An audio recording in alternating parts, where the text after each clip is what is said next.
इस वीडियो में हम लोग सॉल्व करेंगे एनसीईआरटी के एक्सरसाइज 6.3 का last question number 29। The maximum value of, देखिए यहां पर एक फंक्शन दिया, इसकी मैक्सिमम वैल्यू फाइंड करनी है। तो फंक्शन है x into x minus one, अलग से है +1 और इस पे पावर है 1/3। ये हमारा फंक्शन है। और यहां पर भी नजर डालिए, 0x जो है वो 0 के इक्वल या ग्रेटर है और 1 के इक्वल या उससे छोटा है। यानी इंटरवल दिया है, अगर इक्वल टू का भी साइन है तो यहां पर क्या लगेगा, स्क्वायर ब्रैकेट 0, 1। जब मैक्सिमा मिनिमा के क्वेश्चन में इंटरवल दे स्क्वायर ब्रैकेट में, तो हमको उस फंक्शन का एक बार डिफरेंशिएशन करना होता है।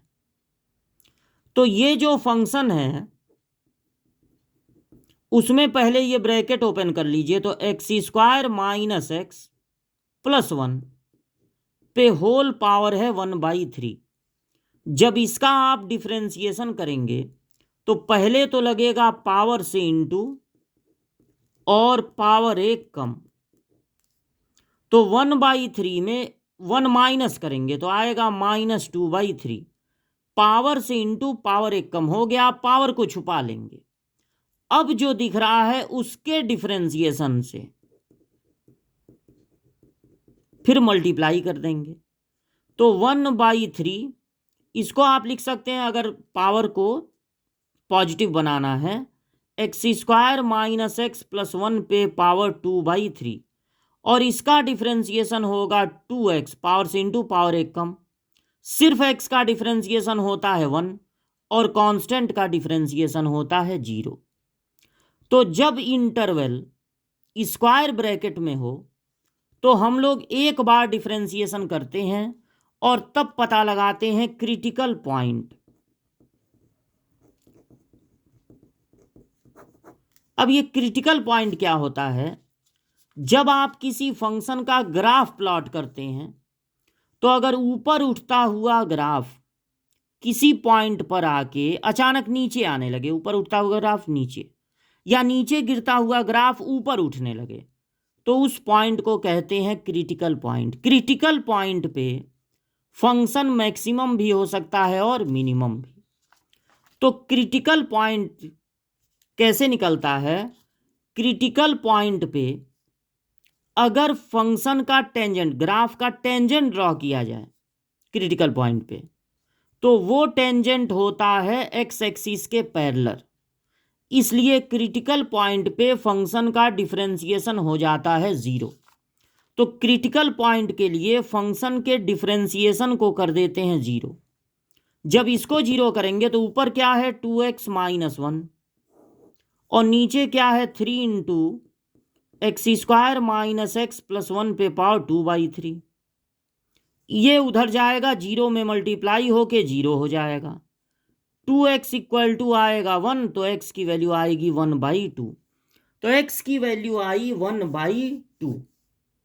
अब जो है बस ये चेक करना होता है कि ये 1/2 0 और 1 के बीच में आएगा ना, आएगा। 1/2 तो 0 1 के बीच में आता है। तो अब ये देखिए, दो पॉइंट आपको पता है, x की दो वैल्यू आपको पता है 0 1, और एक आपने निकाला 1/2। अब क्या करेंगे, बारी बारी से फंक्शन में ये वैल्यू रखेंगे, यानी एक बार 0 रखेंगे, एक बार 1 रखेंगे और एक बार जो क्रिटिकल पॉइंट मिला है 1/2 रखेंगे। तो फंक्शन में जब x की जगह 0 रखेंगे तब क्या मिलेगा, 1 रखेंगे तब देखिए क्या मिलता है, और फिर 1/2 रखेंगे, हर x की जगह 1/2।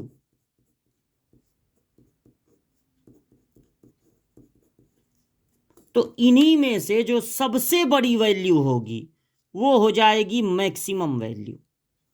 तो यहां पर देखिए क्या हुआ, 0 माइनस 1, 0 का मल्टीप्लाई होके 0 हो जाएगा, तो बचेगा 1 पे पावर 1/3। 1 पे कोई भी पावर 1 ही आता है। अब ये 0 हो गया तो 1 पे पावर 1/3 यहाँ भी बचा, यानी 1 पे कोई भी पावर 1 ही आएगा। ये हो गया 1/2 इंटू 1/2 में से 1 माइनस होगा तो -1/2। अब इनका मल्टीप्लाई -1/4, 4 एलसीएम हो जाएगा, -1 और +4 मिलके होगा 3, 3/4 पे पावर 1/3, 3/4 पे पावर 1/3। तो अब देखिए 1 आया है 2 बार और 1 बार आया 3/4 पे पावर 1/3, क्यूब रूट इसका। अगर आप 3 को 4 से डिवाइड करें तो क्या मिलेगा, 0.75। इसका क्यूब रूट 1 से बड़ा आएगा, नहीं, इसका क्यूब रूट 1 से छोटा आएगा। तो जो वैल्यू 1 है वही तीनों में सबसे बड़ा है, यानी इस फंक्शन की मैक्सिमम वैल्यू 1 होगी, इस फंक्शन की मैक्सिमम वैल्यू 1 होगी। तो ये जो सी ऑप्शन है वो सही है, सी ऑप्शन सही है। तो जब इंटरवल दिया हो स्क्वायर ब्रैकेट में, एक बार करते हैं डिफरेंशिएशन, उसको 0 के इक्वल करके क्रिटिकल पॉइंट निकालते हैं। फंक्शन की वैल्यू जो यहाँ पर लोएस्ट और हाईएस्ट वैल्यू दी है 0 1, एक बार 0 रखते हैं, एक बार 1, और एक बार जो क्रिटिकल पॉइंट निकला है वो रखते हैं। तीनों में जो सबसे बड़ा होगा वो फंक्शन की मैक्सिमम वैल्यू होगी उस इंटरवल में, और जो सबसे छोटा होगा वो फंक्शन की मिनिमम वैल्यू होगी। तो फंक्शन की मैक्सिमम वैल्यू यहाँ पर आ रही है 1।